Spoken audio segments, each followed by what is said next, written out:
Aleluya. El tema del que les quiero compartir en esta tarde lo he titulado La carne y el espíritu. Ahí están los textos que vamos a citar, y más que nada lo que vamos a citar es un poco de la historia de Abraham y Sara. Y desde aquí, como siempre, a todas las personas que nos miran por el internet, también le mandamos un saludo cariñoso y fraternal, que Dios los bendiga y que sigan orando por nosotros, nosotros por ustedes y así sucesivamente. Bueno, la carne y el espíritu. Hermanos, el tema de la carne y el espíritu es un asunto que debe ser estudiado, analizado a fondo, porque en cada uno de nosotros existe una lucha interna. Todos lo sabemos, ¿verdad? Todos sabemos que dentro de nosotros hay como dos voluntades, hay como una lucha interna. Por un lado queremos hacer una cosa y por otro lado hacemos justo lo contrario. Miren lo que dice San Pablo. San Pablo, con todo ser un varón de Dios, él tenía esta lucha. La tiene usted, la tengo yo, todos la tenemos, ¿verdad? Y en esa lucha pues tenemos que estar empeñados, peleando duro contra el diablo. Vamos al primer pasaje de la Biblia, en Romanos capítulo 7, versículos 15 en adelante, donde dice la Escritura: porque lo que hago no lo entiendo, dice el apóstol Pablo, no lo entiendo. Pues no hago lo que quiero. Quiere orar, quiere buscar de Dios y no lo hace, no puede. Sino lo que aborrezco, eso hago. Pues a lo mejor echarse a la vida fácil o estar tonteando, entretenido con cualquier tontería. Lo que hago no lo entiendo, pues no hago lo que quiero, sino lo que aborrezco, eso hago. Él está demostrando que él tiene una lucha interior. Sigue diciendo en el verso 16: y si lo que no quiero, esto hago, apruebo que la ley es buena. Digo, uy, sí, pues la ley es buena, la ley de Dios es perfecta, no robarás, no matarás, no adulterarás, etc. De manera que ya no soy yo, dice, quien hace aquello, sino el pecado que mora en mí. Cuando el pecado mora en una persona, la lleva por caminos muy malos. Yo sé que en mí, esto es, en mi carne, dice el apóstol, no mora el bien, porque el querer el bien está en mí, pero no el hacerlo. Porque no hago el bien que quiero, sino el mal que no quiero, eso hago. La lucha él la expresa de diferentes maneras. Y si hago lo que no quiero, ya no lo hago yo, sino el pecado que mora en mí, el pecado que se me metió dentro y me induce a hacer lo malo. Así que, queriendo yo hacer el bien, hallo esta ley, que el mal está en mí. Porque según el hombre interior, me deleito en la ley de Dios. Es decir, cuando vengo al culto, me deleito en la ley de Dios y alabo a Dios. Pero veo otra ley en mis miembros que se rebela contra la ley de mi mente y que me lleva cautivo a la ley del pecado que está en mis miembros. Claro, cuando uno sale de aquí, pues el mundo empieza a seducirte y el pecado te arrastra a lo malo. Y dice el apóstol Pablo en el verso 24, dice: miserable de mí, ¿quién me librará de este cuerpo de muerte? Es un lastre, es un problema este cuerpo. Esta carne, dice, gracias doy por Jesucristo nuestro Señor, Señor nuestro. Así que yo mismo con la mente sirvo a la ley de Dios, más con la carne a la ley del pecado. Entonces, hermanos y hermanas, tenemos que posicionarnos a favor del Espíritu y no a favor de la carne. Tenemos que posicionarnos y iniciar una guerra contra el diablo, contra el mundo, contra la carne.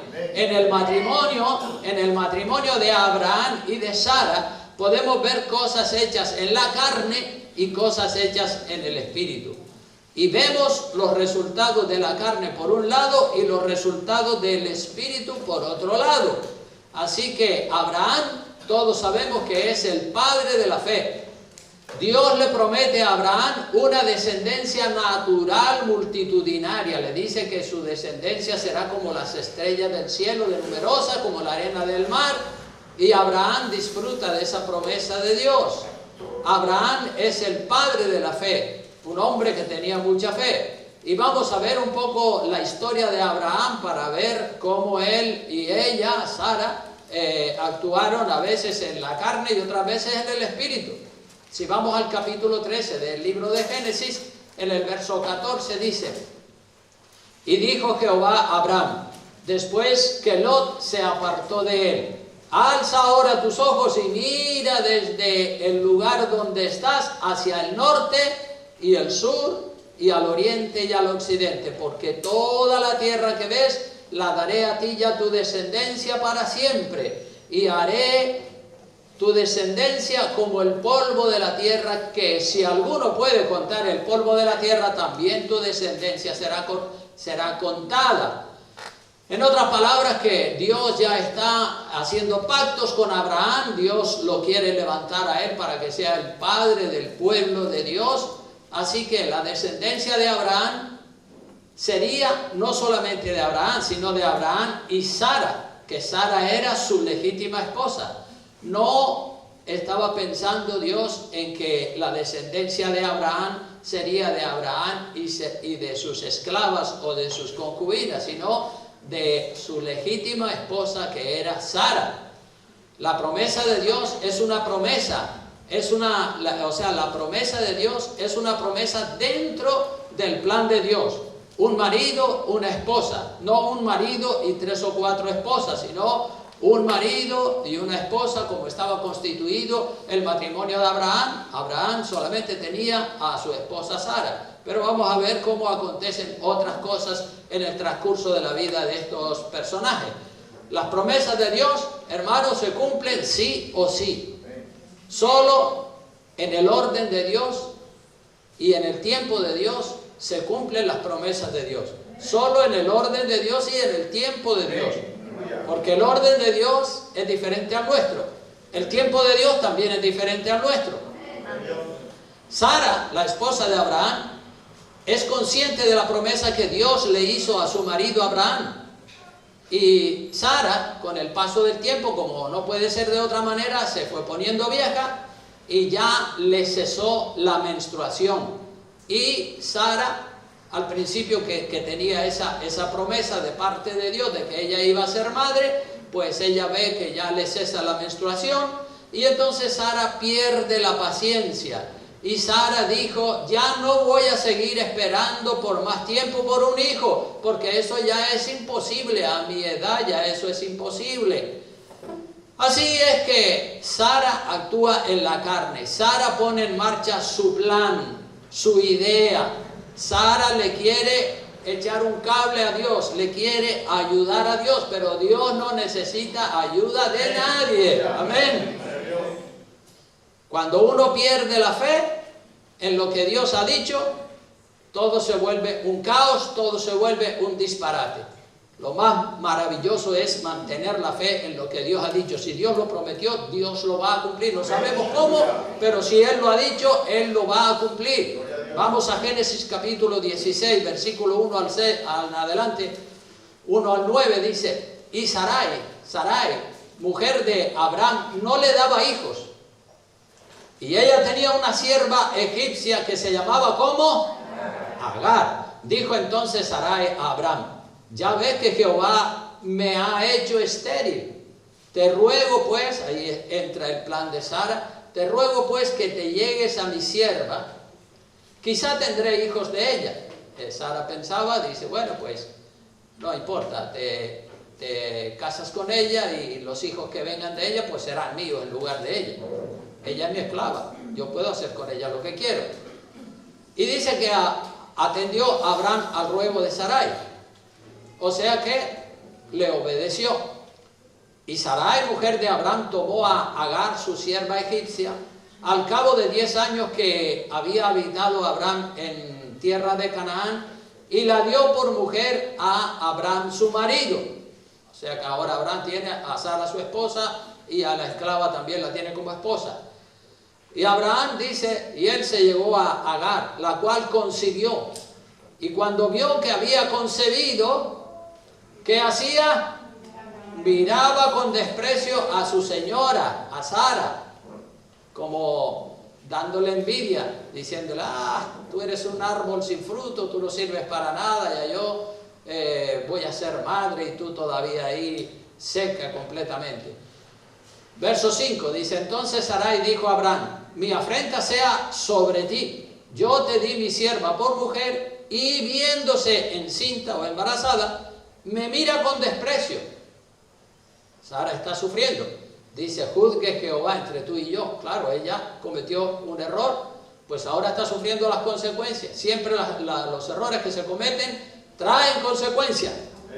Y respondió Abraham a Sarai, he aquí, tu sierva está en tu mano, haz con ella lo que bien te parezca. Y como Sarai afligía a Agar, a la esclava, ella huyó de su presencia, porque no podía seguir viviendo allí. Dice en el verso 7, y la halló el ángel de Jehová junto a una fuente de agua en el desierto, junto a la fuente que está en el camino de Sur. Y le dijo, Agar, sierva de Sarai, ¿de dónde vienes tú y a dónde vas? Y ella respondió, huyo de delante de Sarai, mi señora. Y le dijo el ángel de Jehová, esto es una teofanía, donde Dios se aparece en forma de ángel para hablarle a las personas. Dice, vuélvete a tu señora, le dice, vuélvete a tu señora y ponte sumisa bajo su mano. Así que el ángel de Jehová le dice a Agar que regrese otra vez con su señora y que se ponga sumisa bajo ella, cosa que no es fácil, pero esa es la orden. La ocurrencia carnal de Sara, o la idea de ella de darle la esclava a su esposo Abraham, trajo tremendos problemas para ella, para Abraham, para Agar, y trajo celos, riñas, envidias, etcétera, etcétera, etcétera. Seguimos leyendo en el versículo 10 en adelante, dice, le dijo también el ángel de Jehová, multiplicaré tanto tu descendencia que no podrá ser contada a causa de la multitud. Otra vez le repite la promesa. Además le dijo el ángel de Jehová, he aquí que has concebido. Bueno, no, en este caso no se la está repitiendo a ella, se la está dando por primera vez, ¿verdad? A Agar. Dice, además le dijo el ángel de Jehová, he aquí que has concebido y darás a luz un hijo, y llamarás su nombre Ismael, porque Jehová ha oído tu aflicción, y él será hombre fiero. Fíjate que ya Dios está describiendo cómo va a ser el carácter de este hombre cuando nazca. Será hombre fiero, su mano será contra todos y la mano de todos contra él, y delante de todos sus hermanos habitará. Entonces llamó el nombre de Jehová, que con ella hablaba, tú eres Dios que ve, porque dijo, no he visto también aquí al que me ve, por lo cual llamó al pozo del viviente que me ve, que Dios la estaba viendo. Dios es omnisciente, obviamente. He aquí está entre Cades y Beret. Y Agar dio a luz un hijo, a Abraham, y llamó Abraham el nombre del hijo que le dio Agar, lo llamó Ismael. ¿Era Abraham de cuántos años cuando le nació este hijo? 86 años tenía Abraham en esta época. Entonces Dios, vemos que a pesar de los errores, Dios todavía está, a pesar de los errores que cometió Abraham y Sara, Dios todavía está dispuesto a bendecir. Dios obra derecho en renglones torcidos, como dijo alguien. Sara cometió el error de darle a Abraham la esclava egipcia por esposa. Nace Ismael, un hombre fiero, un hombre violento, que sería el padre de los árabes, del mundo árabe, del mundo musulmán. Y hay un conflicto eterno, siempre lo ha habido y lo hay en la actualidad, un conflicto tremendo, un conflicto bélico entre los musulmanes que son descendientes de Abraham con Agar, la esclava, y de los judíos que son descendientes de Abraham y Sara. Son dos pueblos hermanos de padre pero no de madre, y siempre ha habido guerras y conflictos y lo seguirán habiendo, porque eso son dos descendencias irreconciliables. Entonces Sara está actuando, cuando hizo eso de darle a la esclava a su marido, ella está actuando en la carne, está actuando con Agar, la esclava, en la carne. Por eso siempre le decimos a la gente que no haga nada en la carne. Hacer las cosas en la carne es un fracaso tremendo. Usted puede ministrar en la carne, cantando, predicando, enseñando, danzando, pero eso es un fracaso total, como hemos visto en esos vídeos que vimos antes de la predicación. Uno tiene que tomarse las cosas de Dios muy en serio. Hay que estar en el Espíritu, orando, ayunando, estudiando la palabra de Dios, renunciando a las ideas carnales, esperando en Dios, viviendo en pureza, viviendo en santidad y con un compromiso espiritual entregado completamente al Señor. Si queremos evitar los problemas y queremos la aprobación de Dios, y el que no lo quiere, pues allá él o ella con Dios. Abraham también perdió la fe, aunque se le conoce a Abraham como el padre de la fe. Se puede ver que Abraham medio que perdió la fe o que se le tambaleó, la recuperó otra vez. Cuando Abraham tenía 99 años se le apareció otra vez Jehová. Vamos al capítulo 17 de Génesis. En los versículos 1 al 3 dice, era Abraham de edad de 99 años cuando se le apareció Jehová y le dijo, yo soy el Dios Todopoderoso. ¿Y qué más le dijo? Anda delante de mí, sé perfecto. Eso te lo dice a ti, me lo dice a mí, nos lo dice a todos. Anda delante de mí. Ay, que perfecto no se puede ser, nadie es perfecto. Pues entonces, ¿cómo es que Dios nos invita a ser perfectos? Si no se puede, si eso es imposible. No es imposible, es posible. Si Dios dice, anda delante de mí y sé perfecto, es porque lo puedes conseguir, claro, con esfuerzo y con lucha y sobre todo con la ayuda del Señor. Sé perfecto y pondré mi pacto entre mí y ti y te multiplicaré en gran manera. Entonces Abraham se postró sobre su rostro y Dios habló con él diciendo, y sigue hablando, Dios sigue hablando. Dios reafirma en esta conversación que tiene con Abraham a los 99 años de edad, Dios reafirma su pacto con Abraham en esta aparición de los 99 años. Como digo, Dios le dice que su promesa de que iba a tener un hijo de su esposa Sara, que esa promesa sigue en pie, ya tiene a Ismael. Y ya por lo visto ya Abraham ya se desilusionó, dice, pues será este el Dios, el descendiente que Dios me prometió, pero no, Dios le había dicho que era de su esposa Sara, no de la esclava. Entonces, en el versículo 15 de este mismo capítulo 17, dice, dijo también Dios a Abraham, a Sarai tu mujer no la llamará Sarai, mas Sara será su nombre, y la bendeciré y también te daré de ella hijo. Sí, la bendeciré y vendrá a ser madre de naciones, reyes de pueblos vendrán a ella. Entonces Abraham se postró sobre su rostro y se rió, como diciendo, qué cosa, Dios tiene ganas de bromas hoy, ¿verdad? Y dijo en su corazón, ¿a hombre de 100 años ha de nacer hijo? ¿Y Sara ya de 90 años ha de concebir? Claro que Dios tiene ganas de bromas hoy. Y dijo Abraham a Dios, ojalá Ismael viva delante de ti, como diciéndole, bueno, ya con Ismael ya estoy tranquilo, contento. Si ya el tiempo de tener hijos a Sara se le fue, pues nada, tranquilo, no pasa nada, Dios. Respondió Dios, ciertamente Sara, tu mujer, te dará a luz un hijo y llamará su nombre Isaac, y confirmaré mi pacto con él como pacto perpetuo para sus descendientes después de él. O sea que Dios reafirma su promesa. Abraham es el padre de la fe, pero él también tuvo sus bajones de fe, pero volvió otra vez a recuperarse. Abraham pensó que Dios, como dije anteriormente, que Dios probablemente estaba bromeando cuando le decía que todavía la promesa de que iba a ser, de que iba a nacerle un hijo de Sara, esa viejita de 90, pues que que sí, que eso seguía en pie.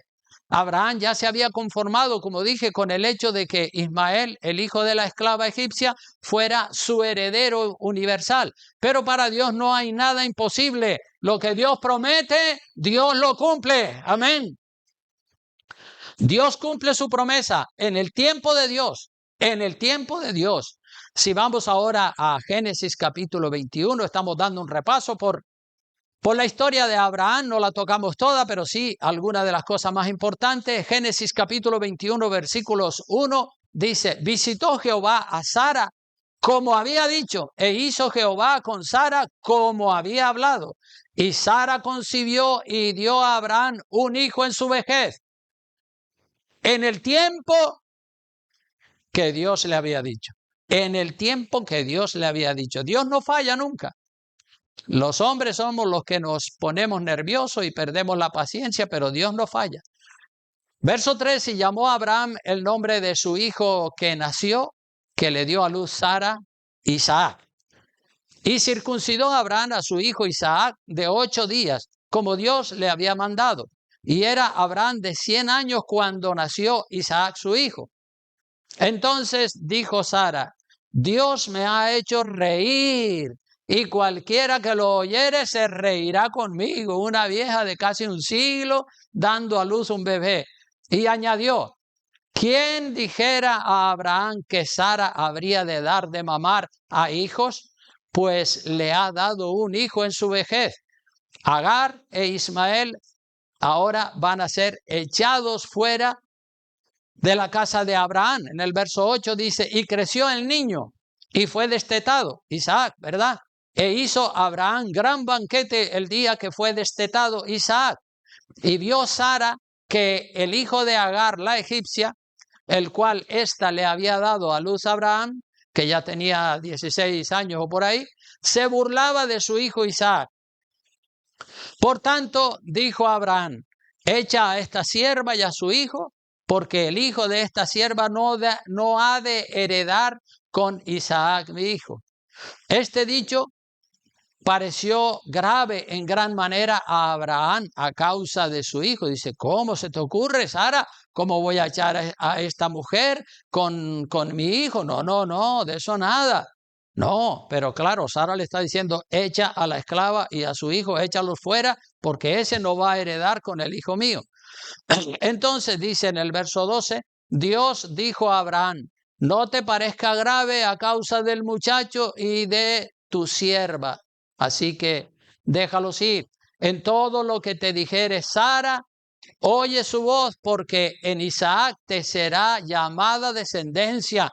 En Isaac te será llamada descendencia, le dice Dios claramente a Abraham. Se lo había prometido y sigue manteniendo su promesa. Y también del hijo de la sierva haré una nación, porque es tu descendiente. Claro, Ismael es descendiente también de Abraham, pero no de Sara. Entonces Abraham se levantó muy de mañana y tomó pan y un odre de agua y lo dio a Agar, poniéndolo sobre su hombro, y le entregó el muchacho y la despidió. Y ella salió y anduvo errante por el desierto de Beerseba. Y le faltó el agua, dice, el agua del odre, y echó al muchacho debajo de un arbusto y se fue y se sentó enfrente a distancia de un tiro de arco, porque decía: no veré cuando el muchacho muera. Y cuando ella se sentó enfrente, el muchacho alzó su voz y lloró. Y oyó Dios la voz del muchacho, y el ángel de Dios llamó a Agar desde el cielo y le dijo: ¿qué tienes, Agar? No temas, porque Dios ha oído la voz del muchacho en donde está. Levántate, alza al muchacho y sosténlo en tu mano, porque yo haré de él una nación grande. O sea que Dios también va a bendecir rica y abundantemente a Ismael, el hijo de la esclava de Abraham. Entonces Dios le abrió los ojos y vio una fuente de agua, y fue y llenó el odre de agua y dio de beber al muchacho. Dios estaba con el muchacho y creció y habitó en el desierto y fue tirador de arco y habitó en el desierto de Param y su madre le tomó mujer de la tierra de Egipto. Entonces, aquí nosotros vemos el fruto de la carne. El fruto de la carne choca con el fruto del espíritu. El fruto de la carne era, digamos, Ismael y choca con el fruto del espíritu que es Isaac. El hijo del plan carnal de Sara de darle por esposa a la sierva egipcia, a Abraham, está trayendo tremendos problemas. Ismael está atacando a Isaac. Son incompatibles. Ismael e Isaac son incompatibles porque son de diferentes madres. No pueden convivir juntos. Tienen que separarse para evitar problemas. Tienen que separarse porque si no, no pueden vivir juntos. Hijos del mismo padre, pero no hijos de la misma madre. Un cristiano, hermanos, y esto es una analogía que el apóstol Pablo va a poner un poquito más adelante, como veremos a continuación.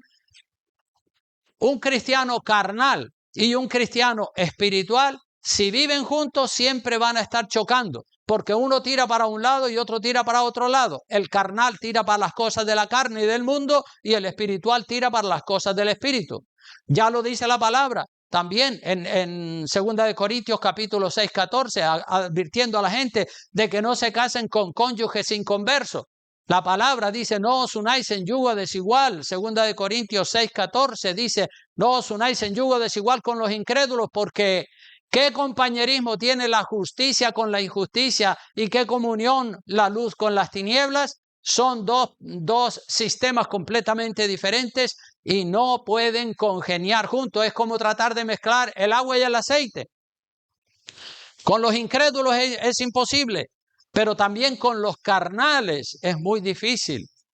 Usted tener amistad con un incrédulo, una amistad estrecha, es muy difícil. Y si es un carnal, aunque diga que es cristiano, pero es cristiano carnal, también eso es difícil. El apóstol Pablo, unos 2000 años después de Abraham, usa la historia de Abraham y de sus dos hijos para darnos dos analogías y dos hechos similares en la epístola a los Gálatas. Vamos a ir a los Gálatas para que vean cómo el apóstol Pablo utiliza el personaje Abraham para él dar sus explicaciones. Gálatas capítulo 4, versículo 22. Vamos a leer este pasaje de la Escritura. Ya voy avanzando. Dice así la palabra. Porque está escrito que Abraham tuvo dos hijos, uno de la esclava y el otro de la libre. Fíjate lo bien que conocía a Pablo la historia de Abraham. Pero el de la esclava nació, ¿cómo nació? Según la carne, según las ideas de Sara. Yo le doy a mi esclava y el hijo que nazca de la esclava, ese será mío. Las cosas hechas según la carne son malas siempre. El de la esclava nació según la carne, más el de la libre por la promesa que Dios le había hecho a Abraham. Lo cual es, dice, ¿qué cosa?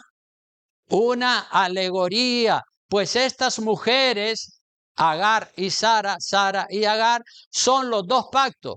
El uno proviene del monte Sinaí, el cual da hijos para esclavitud, y quiero que se fijen en todos los términos que salen a partir del versículo 24, para que veamos la diferencia entre Sara y Agar. Dice, uno proviene del monte Sinaí, el cual da hijos para esclavitud. Este es Agar, porque Agar es el monte Sinaí en Arabia y corresponde a la Jerusalén actual. Pues esta, junto con sus hijos, está, ¿dónde? En esclavitud. Mas la Jerusalén de arriba, la cual es madre de todos nosotros, dice, es libre. Porque está escrito, regocíjate, oh estéril, tú que no das a luz, prorrumpe en júbilo y clama. Tú que no tienes dolores de parto, porque más son los hijos de la desolada que de la que tiene marido. Así que, hermanos, nosotros como Isaac somos hijos de ¿qué? De la promesa. Pero como entonces el que había nacido según la carne perseguía al que había nacido según el espíritu, así también ahora lo mismo se vuelve a repetir. Mas ¿qué dice la Escritura? ¿Qué le dijo Dios a Abraham cuando Abraham se negaba a echar a la esclava? ¿Qué le dijo? Echa fuera a la esclava y a su hijo, porque no heredará el hijo de la esclava con el hijo de la libre. De manera, hermanos, que no somos hijos de la esclava, sino de la libre. Voy a pedirle a Joel que ponga ahí una imagen que puse para que veamos los contrastes y las diferencias que hay entre Agar y Sara, que son bastantes las diferencias. Una cosa es, ahí están, amplíalo si quiere un poquito más, eso es. Ahí tenemos, en el lado izquierdo tenemos a Agar y a Ismael. El hijo de Agar era Ismael. Y en el lado derecho, en la columna vertical de la derecha, tenemos a Isaac y Sara, su madre. Entonces, uno representa una cosa y el otro representa otra. Según el pasaje de la palabra que acabamos de leer, en el tema de Agar y de Ismael, estos representan la ley de Moisés, el monte Sinaí, la Jerusalén terrenal, esa es la esclava, y también representan la carne, que es otra analogía que voy a explicar a continuación. Sin embargo, por el lado de Sara y de Isaac tenemos la gracia, el monte Calvario, Jerusalén celestial, la libre en lugar de la esclava y el espíritu en lugar de la carne. Entonces, ahí queda bien claro lo que representa una mujer y lo que representa la otra. Entonces, vamos a seguir mirando otro pasaje en el versículo 29 y 30 de ese mismo Gálatas.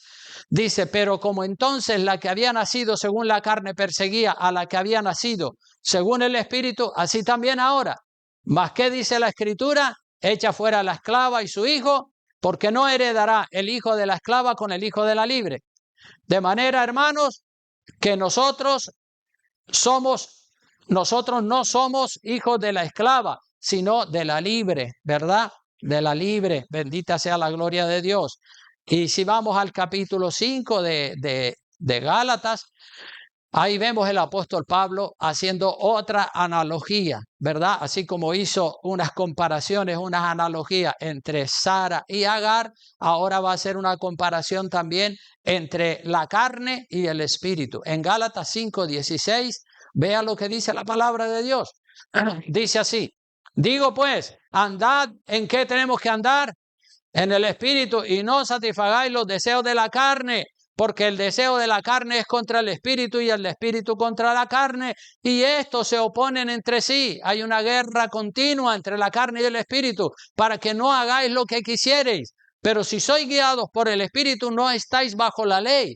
Y manifiestas son las obras de la carne, que son adulterio, fornicación, inmundicia, lascivia, idolatría, hechicerías, enemistades, pleitos, celos, iras, contiendas, disensiones, envidias, homicidios, borracheras, orgías y cosas semejantes a estas, acerca de las cuales os amonesto, como ya os lo he dicho antes, que los que practican tales cosas, ¿qué pasará con ellos?